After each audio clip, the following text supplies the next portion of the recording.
ప్రజలతో ముఖాముఖి నిర్వహించారు. లైవ్ చూసాం. ఇక డీటెయిల్స్ చూస్తే పోలవరం సొసైటీ నూతన కమిటీ ప్రమాణ స్వీకార కార్యక్రమం జరిగింది.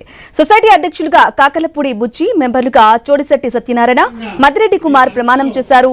ఈ కార్యక్రమానికి ప్రభుత్వ whip MLA Datla Subbaraju, DCCB chairman Tummala Babu, MLC Perabathula Rajasekhar హాజరయ్యారు.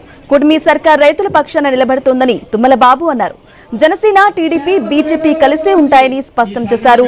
ఆర్థిక పరిస్థితి బాగా లేకున్నా చంద్రబాబు హామీలు అమలు చేస్తున్నారని తెలిపారు. అదే స్థాయిలో ముఖ్యమంత్రి గారు కూడా చాలా జాగ్రత్తలు తీసుకుని భవిష్యత్తు కాలంలో ప్రతి పిల్లకి, ప్రతి విద్యార్థికి తల్లికి వందనం వచ్చింది. అలాగే ఫ్రీ బస్ వచ్చింది, అన్నదాత సుఖీభవ వచ్చింది, పింఛను 4000 వచ్చింది.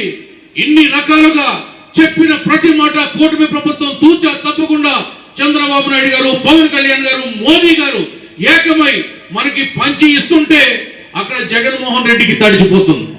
దేశానికి స్వాతంత్రం